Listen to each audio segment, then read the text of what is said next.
Dan Illman, Gino, Buccola, graded stakes galore at beautiful Del Mar on Saturday, highlighted by the Grade 1 $1 million Pacific Classic. Race number 5 is a good Grade 2 on the lawn. Here's the field for the Del Mar Handicap. We're going a mile and 3/8, 8 in this field. Gold Phoenix, the number 7. I know that Billy Koch was pleased as punch when this horse ran 4th in the Breeders' Cup Turf last year. You could argue at this distance he might be the best horse, and he had trouble last time out in the Eddie Reed when finishing behind a couple of these. He's a 5-time graded stakes winner and a Grade 1 winner. And if you're a trip handicapper, there were some trips in this race, probably 3 or 4 horses that you can find that had some legitimate excuses last time out, and that could run a little bit better in this spot. So a fun one to sink your teeth into and to dive into the replays. Let's throw up the Timeform US pace projector. Again, we're going a mile and 3/8. So when you have Balladeer in the race, you really don't worry about who's going to get to the lead. If Balladeer breaks with that sort of speed, he goes to the front. Now, at times, he can be his own worst enemy because when he pulls and goes too fast, the stretch punch is lacking. If he can get to the front in this situation, and if there goes Harvard goes to the Pacific Classic, that's a nice lonely lead. And if he backs things down, maybe he can sprint on home. Yeah, he's definitely the one to catch. He's a Grade 2 winner at a mile and a quarter, but he's been a little disappointing this year. He sort of ended the year last year, I thought, with a stretch of really nice races. Even the Hollywood Turf Cup, when he finished 4th, was a pretty good effort that day, and he hasn't really been able to kind of step forward off of that this year. But again, this is as good of an opportunity for him to at least hit the board in a race where it's basically him, Dan, and then a bunch of other deep closers, horses that just aren't even tactical, that'll be sitting way back. One of those deep closers is the number 1, Balnikhov. Note the LP flag over his chiclet on the pace projector. That means he has the fastest Timeform US late pace rating, as he has shown off a strong kick throughout most of his career. Now they're going to stretch him out to a mile and 3/8. So if a good 3rd place finish in the Eddie Reed, you just get the feeling this horse is back in form. Ran on in the San Francisco Mile, got up in the dinner party over soft going, and then last time out, again, not a fast pace race. Maybe didn't work to his advantage. He was closing. What about the mile and 3/8? He did win at 10.5 earlier in his career overseas. Yeah, I think with the mile and 3/8, maybe he can just be a little bit closer before he launches his rally, right? Maybe he doesn't have to be dead last or double-digit lengths out of it. A real key for him, Dan, in just like reading into what some of the connections have said, I think we had some articles about it in DRF when he was running at Pimlico in that dinner party.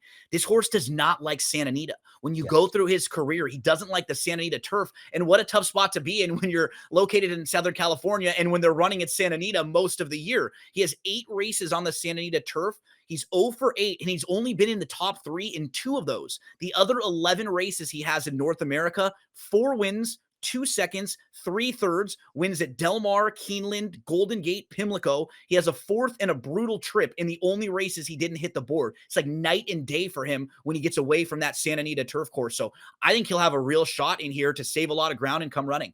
Maybe last time was the time for the 2, Dicey Chara, who is 76-1 in the Eddie Reed and finished ahead of several of these and might have had the best trip of all of them. Let's watch Dicey Chara, who settled just off of the pace. He's going to swing to the outside. He's not catching Johannes, who is not only the best turf middle distance runner in Southern California, but one of the best turf horses in the entire country. He grinds on for second. Watch Gold Phoenix down on the rail at the back. The number 3 just had no room until late, and he's running the last 100 yards. Yeah, Gold Phoenix, Balnikhov behind him were both kind of moving late after some traffic. But, I was pointing out that there's a lot of the deeper closers in here after Balladeer. That's actually where Dicey Chara could get a good trip. He is just naturally quicker than some of those horses. So he may be able to put himself maybe sitting 3rd or 4th in this race, kind of in striking range in front of Balnikhov, in front of Gold Phoenix, in front of a horse like Masterpiece. And if that's the case, that could be very advantageous for him because he is a Grade 2 winner and he does seem to be pretty honest when he puts himself into the race. So I would not be shocked again to see him show up and hit the board.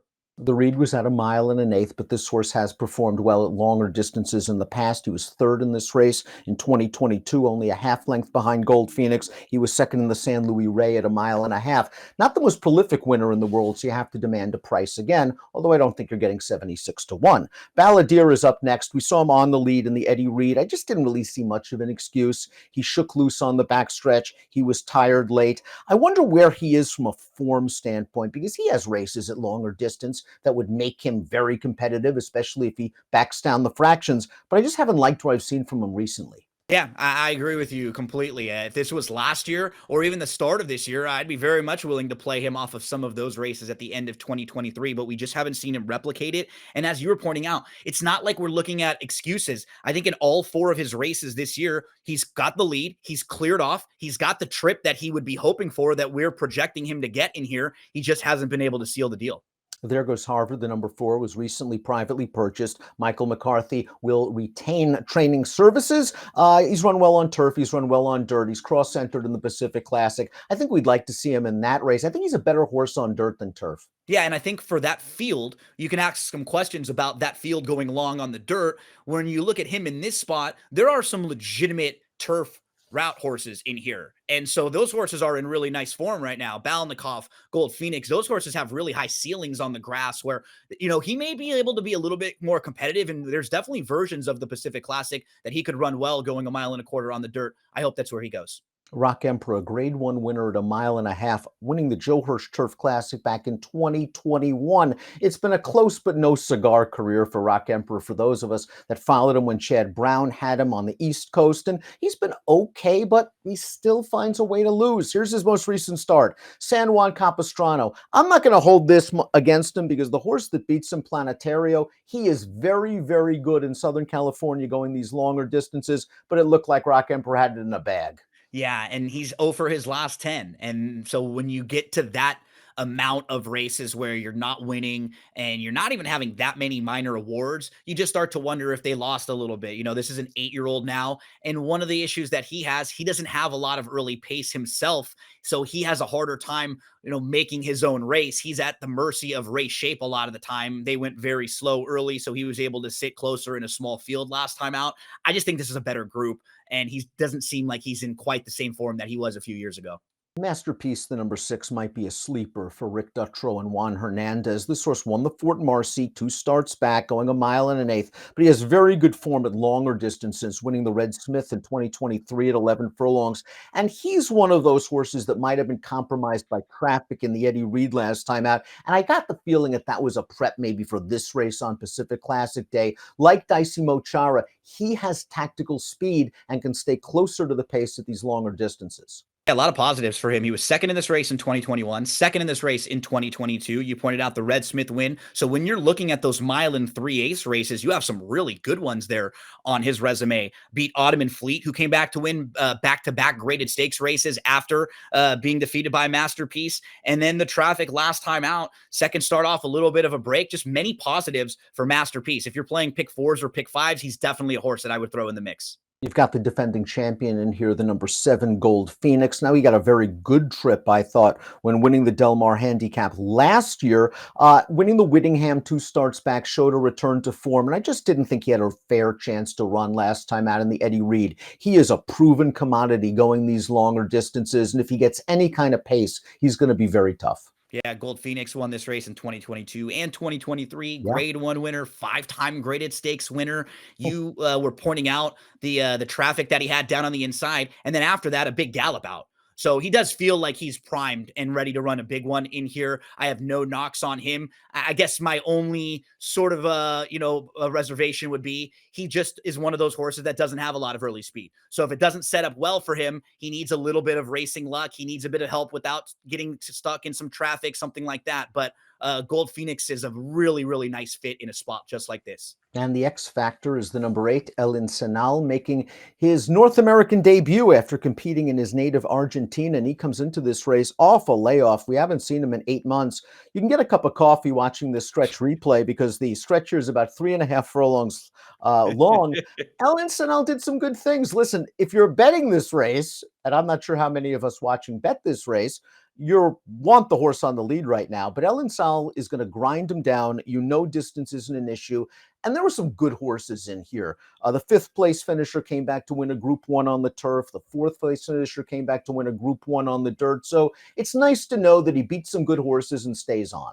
Yeah, with the way my luck has been lately, I think I did get beat in this race right here on the wire down on the inside. One of those. But yeah, this was a wicked beat, but a horse who does seem to have some staying power, right? That's what we saw there. A horse who was able to wear their rival down. But this is to me, a race that kind of feels like a prep. Hey, let's see where this horse stacks up.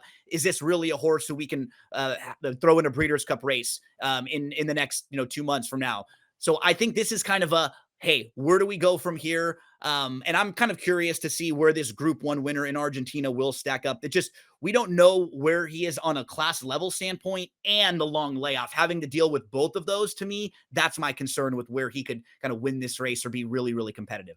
Competitive field in the Del Mar Handicap. Let's take a look at our top selections. Balnikhov, just as honest as the day is long. He's a horse I want to use in any kind of multiple race wager. And I think maybe the price will be fair. Stretching out in distance could scare some people off. Yeah, I agree. And I think he'll save all the ground on the inside. And there's just a few horses that you feel like will all take some money. So I don't think any one of them will necessarily be an overwhelming favorite in here. Masterpiece, very, very solid in this one, hoping that there goes Harvard, goes in the Pacific Classic. And then I threw in Balladeer underneath because, again, it does look like the race shape where he could at least hit the board or finish at the bottom of your tries or supers because there's not that much other early speed to press him.